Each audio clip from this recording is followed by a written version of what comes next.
So my name is Karen Jones and I'm a renal social worker at Wrexham Myler Hospital, but cover the satellite unit in Mould.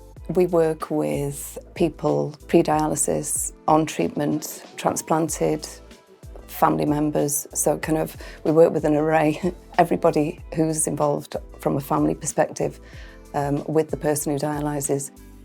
Within Wales, there's 6 specialist renal social workers, so we're kind of few and far between, and we support the whole renal population. We'll work with people to ensure their kind of mental and physical well-being is as strong as it can be. We work with carers, we support people with their mental health, their emotional, psychological issues, and also very kind of practical issues, because that's what social work is about. It's about anything that's going on for anybody in their life, their social life. So that can be housing, employment, kind of legal issues, activities of daily living, you know, like somebody who's struggling to get around the house and needs physio, OT or district nurses. So we act as kind of an assessor and a link to other services, if you like, in the community. We do a lot of benefit work, making sure people's kind of income is maximised, because living with a chronic illness means people have to kind of spend a lot of money on travel, on appointments, on lots of kind of heat in the house, you know, kind of it brings with it extra complications, if you like. And what we're trying to gather is what is important to that person that we're working with. Then we will try and problem solve from there with them. Very often it will begin with a financial issue. So whether there's a benefit, you know, people need to claim a benefit, so the referral will come initially for that. But then a minefield opens and you find that you're kind of supporting people with very, very many different things. I've known Lucy for over 20 years. She's been on peritoneal dialysis, she's been on hemodialysis, she's had a transplant, she's had the complications of transplantation where she's had a cancer illness, and she's such a strong person. But inevitably, when treatment fails, then people naturally are kind of quite ill, a lot of complications.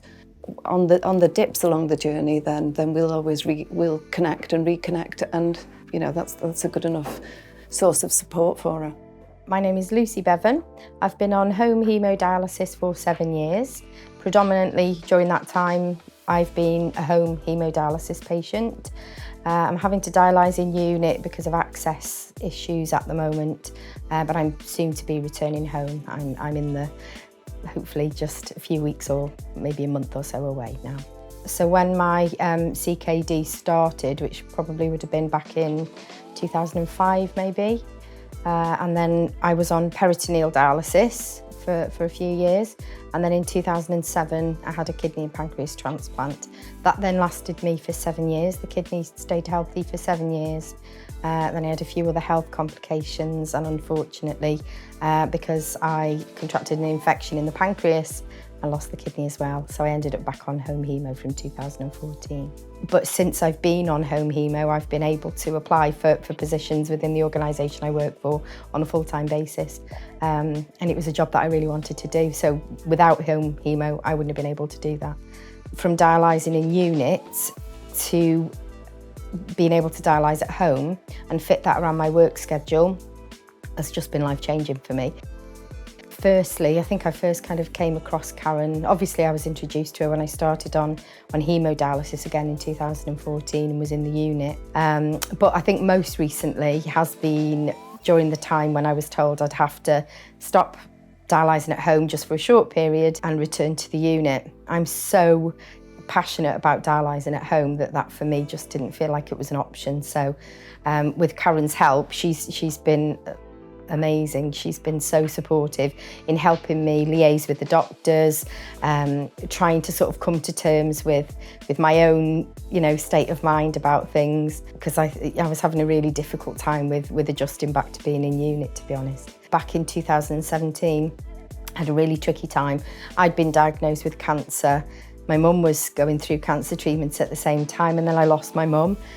So while I was having cancer treatment, the chemotherapy, I was needing to dialyse in unit again then, just, you know, because of infection risk, to keep me safe. And that again was a really difficult time, but Karen was on hand. She would come and talk to me, you know, make appointments with me when I was outside of treatment, but also popped down to see me when I was on the machine, just to check that things were going okay and, you know, how are you today, which makes all the difference when you're going through that sort of stuff. So yeah, the service that you get or the support you get is tailored according to what you need. And I've always found, in particular with Karen, she's fully aware that the job that I do means that I'm fairly clued up about, you know, sort of the benefit system, because I advise other people about that. So she's fully aware of that. So I think the support that she's given me is more on the emotional side at times when I found things difficult. And she knows how I operate as a person, that my sort of go-to approach is just to try and crack on no matter what else is going on. And sometimes she's there as kind of a gentle reminder to say, just need to just slow down, just think about this. And I, as a person, need that. And it's really valuable, because I think sometimes your family only say things that they think you want to hear. Whereas, yeah, the social workers will look at it more objectively. I can't recommend home hemodialysis highly enough, if I'm honest. It just gives you your life back to some extent. And don't get me wrong, you know, there's a lot of responsibility that goes along with it. But like I said before, the benefits that you get from that, just being able to spend more time in your home environment, around your family. If you've got children, you know, or younger kids, you can spend more time with them. It's not as prescriptive. So you're not at the moment, you know, if you're in a dialysis slot at the hospital, you have to be there at a certain time. And, you know, that plays havoc with social life, working life, anything like that. Home hemo is, again, thinking of Lucy, it's the freedom it brings. You know, people are enabled to work, get on with their lives. They're not restricted to the set times that the hospital offers. It gives people a lot more freedom and control. The impact it has on a person's body as well. You're dialysing more regular.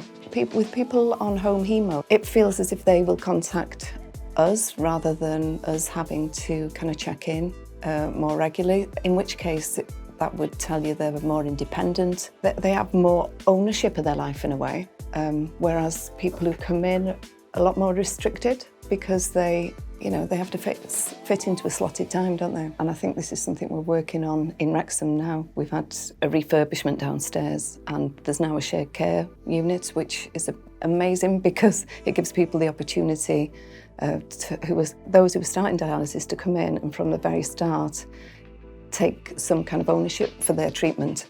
And then the hope is that they will kind of work themselves towards home hemodialysis. If anybody wanted to get in touch with us, I would say don't hesitate, because we're here to kind of support all renal patients and families. And we're really approachable, so don't suffer in silence. There's information and support out there.